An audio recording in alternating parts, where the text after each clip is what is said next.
Student, आज की class में हम पढ़ेंगे भूगोल।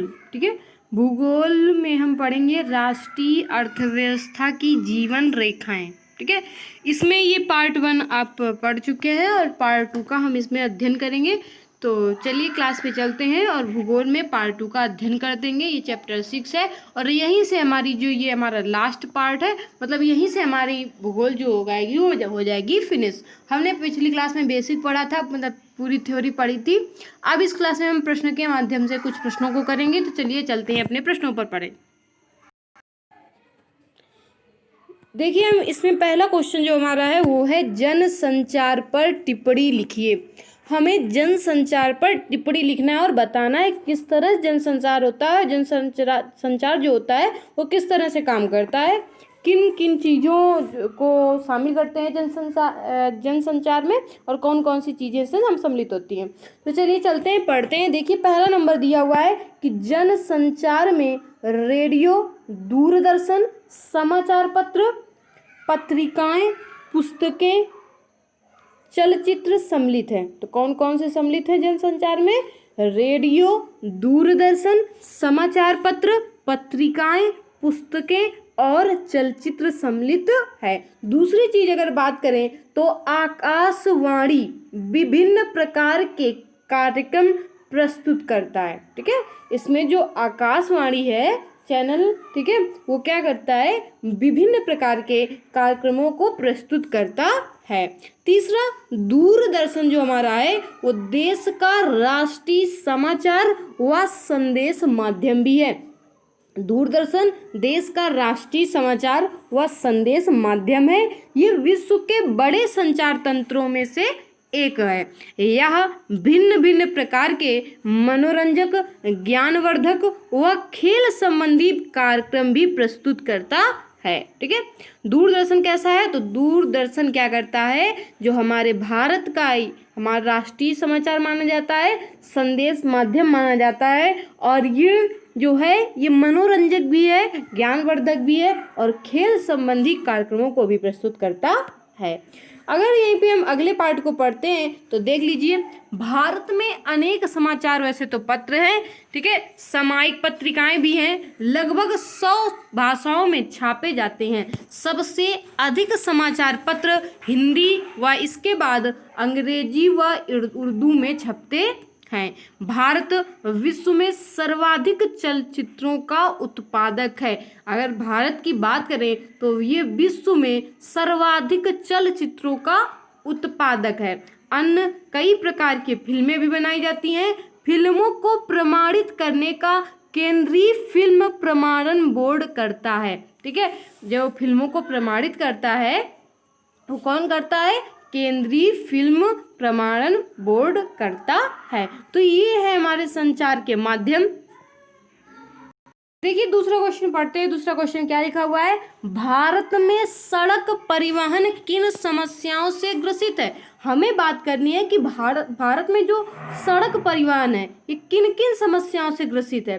तो भारत में सड़क परिवहन निम्नलिखित समस्याओं से ग्रसित है। पहला, यात्रियों की अधिक संख्या और माल की अधिक मात्रा को देखते हुए भारत में सड़कों का जाल कम सघन है। ठीक है, यात्रियों की अधिक संख्या और माल की अधिक मात्रा को देखते हुए भारत में सड़कों का जो जाल है वो कैसा है?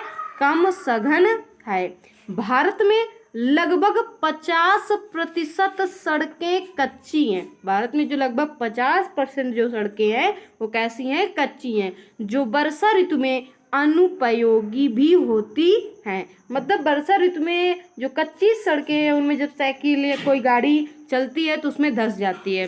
ठीक है, तो ये वर्षा ऋतु में क्या है? अनुपयोगी भी होती हैं।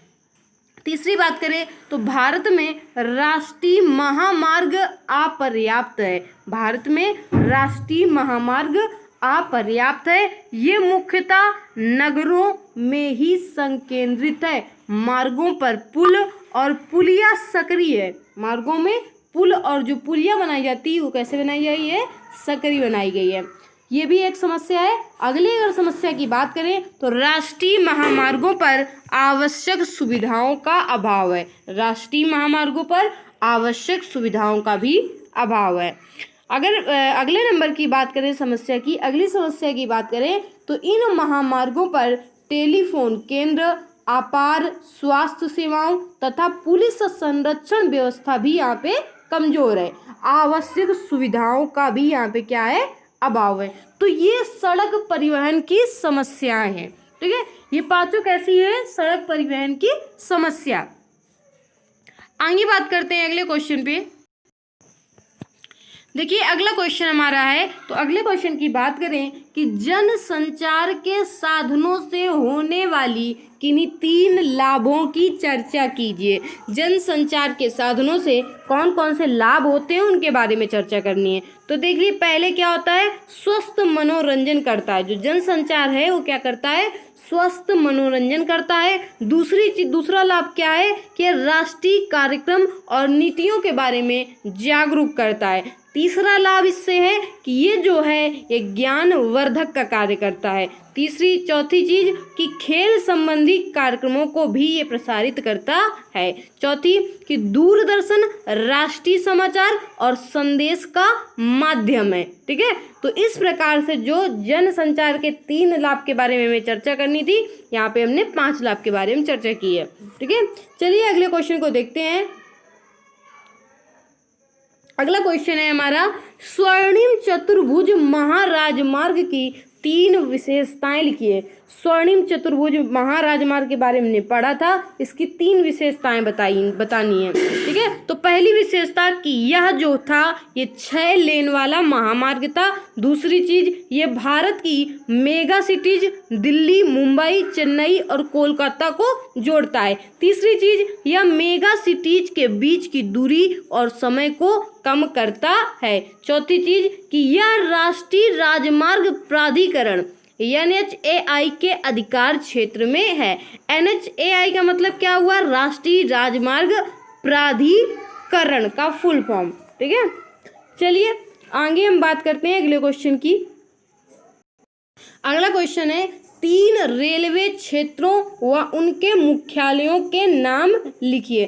3 रेलवे क्षेत्रों का नाम लिखना है, उनके मुख्यालयों का भी क्या करना है, मुख्यालय का नाम लिखना है। ठीक है, चलिए रेलवे क्षेत्र और मुख्यालय के बारे में देख लेते हैं। तो देखिए यहाँ पे पहला जो रेलवे क्षेत्र है हमारा वो है उत्तरी रेलवे क्षेत्र, इसका मुख्यालय जो है वो नई दिल्ली में है। दूसरा पश्चिमी रेलवे क्षेत्र है जिसका मुख्यालय मुंबई में है। तीसरा दक्षिणी रेलवे क्षेत्र है जिसका मुख्यालय चेन्नई में है। अगले क्वेश्चन की बात करते हैं। तो अगला क्वेश्चन हमारा है कि वायु परिवहन के महत्व को स्पष्ट कीजिए। वायु परिवहन का महत्व बताना है। देखिए वायु परिवहन जो होता है वो आरामदायक होता है। तो पहला नंबर कि यह आरामदायक साधन है। वायु परिवहन कैसा साधन है, आरामदायक साधन है। वायु परिवहन सभी साधनों के मुकाबले सबसे तेज है। तीसरी बात कि वायु परिवहन दुर्गम स्थानों के लिए उपयुक्त है। अगला नंबर कि वायु परिवहन कम समय में दूसरे स्थान तक पहुंचा देता है। अगला नंबर बॉर्डर पर सेना के रख रखाव व भोजन सामग्री जल्दी से पहुंचा दिया जाता है। ठीक है, तो इसलिए ये है वायु परिवहन का महत्व। अगले क्वेश्चन की बात करते हैं। तो अगला क्वेश्चन हमारा है अंतरराष्ट्रीय व्यापार और स्थानीय व्यापार में हमें अंतर बताना है।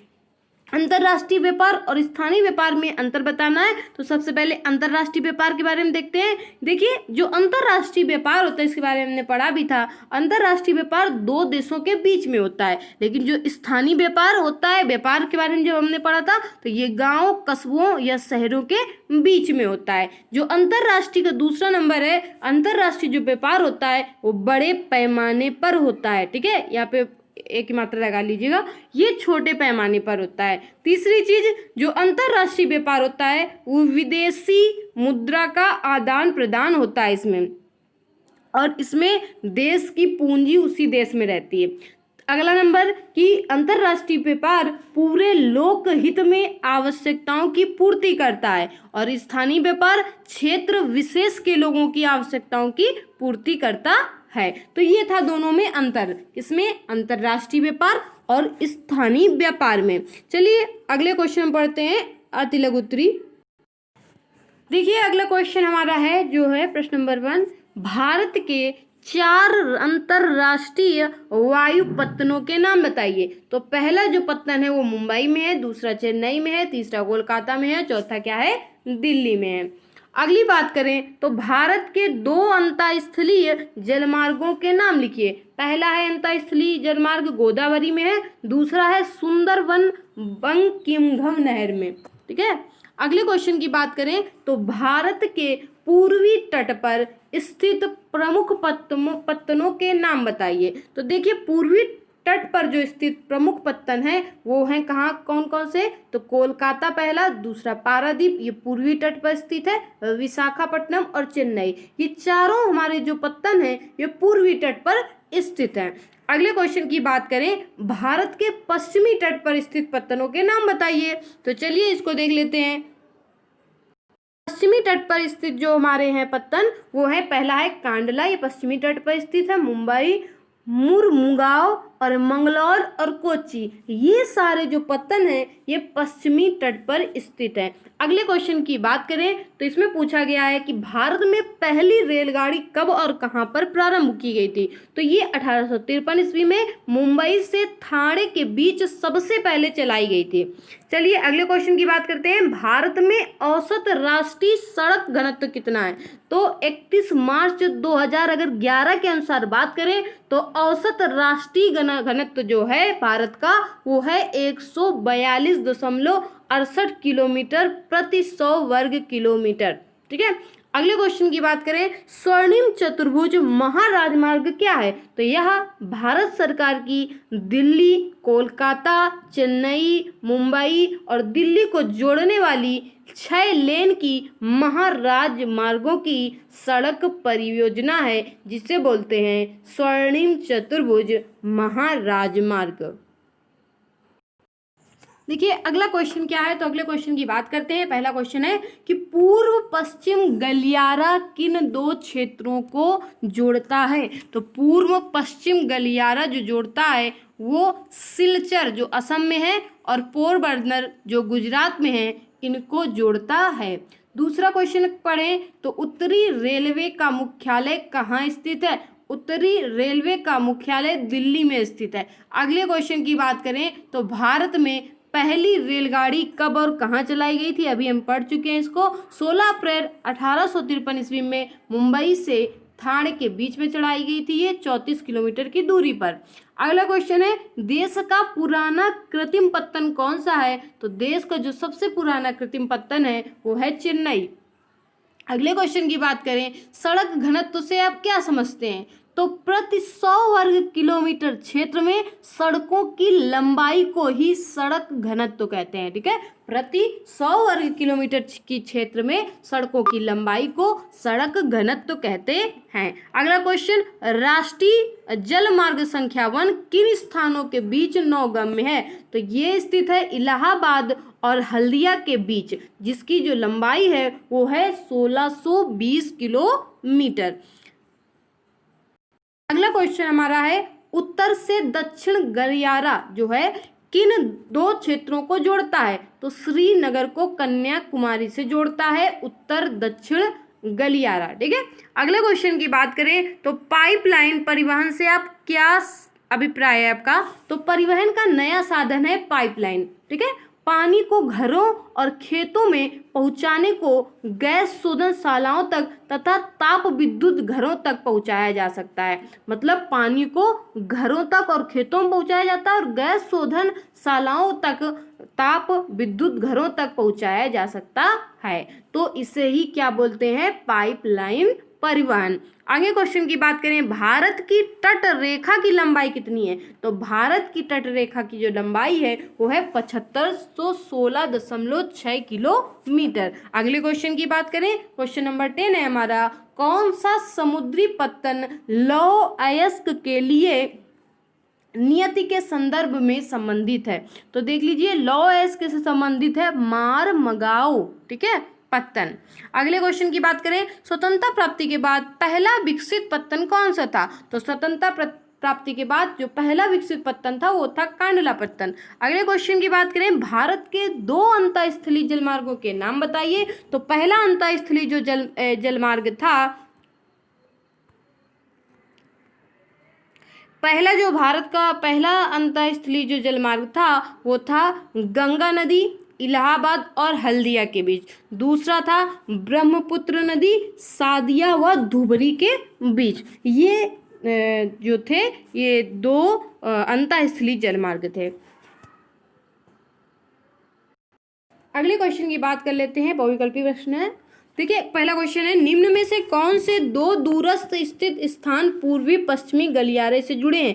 तो ये जुड़े हैं सिलचर और पोरबंदर, यहाँ पे राइट ऑप्शन। अगले क्वेश्चन की बात करते हैं, तो निम्नलिखित में से परिवहन का कौन सा साधन जो है वो क्या है, हानियों तथा देरी को घटाता है। ठीक है, कौन सा साधन क्या करता है, स्थानांतरण की हानियों और देरी को घटाता है। तो पाइपलाइन जो साधन है, ठीक है, ये हानियों और देरी को घटाता है। अगले क्वेश्चन की बात करें तो देख लीजिए, अगला क्वेश्चन हमारा क्या है, निम्न में से कौन सा राज्य हजीरा विजयपुर जगदीशपुर पाइपलाइन से नहीं जुड़ा है। तो कौन सा नहीं जुड़ा है, महाराष्ट्र जो है ये हजीरा विजयपुर जगदीशपुर पाइपलाइन से नहीं जुड़ा हुआ है। बाकी सारे जुड़े हुए हैं, मध्य प्रदेश, गुजरात और उत्तर प्रदेश, ये तीनों जुड़े हुए हैं। अगले क्वेश्चन की बात करें, इनमें से कौन सा पत्तन पूर्वी तट पर स्थित है जो अंतःस्थलीय तथा अधिकतम गहराई का पत्तन है तथा पूर्ण सुरक्षित है, मतलब बहुत गहरा भी है और अंतःस्थलीय भी है और पूरी तरह सुरक्षित है। तो ये है विशाखापट्टनम पत्तन, जो पूर्वी तट पर स्थित है, अंतःस्थलीय है, अधिकतम गहराई का है और पूर्ण सुरक्षित है। अगले क्वेश्चन की बात करें तो निम्न में से कौन सा परिवहन साधन भारत में प्रमुख साधन है। तो भारत का जो प्रमुख साधन है वो है क्या, तो वो है हमारा रेलवे परिवहन। ठीक है, तो आज की क्लास जो हमारी होती है यहीं पे होती है फिनिश। ठीक है, बस हमारी जो भूगोल थी वो कंप्लीट हो गई है। अगली क्लास में हम पढ़ेंगे राजनीति शास्त्र। ठीक है, तो चलिए यहीं से आज से हमारी जो भूगोल होती है वो होती है फिनिश।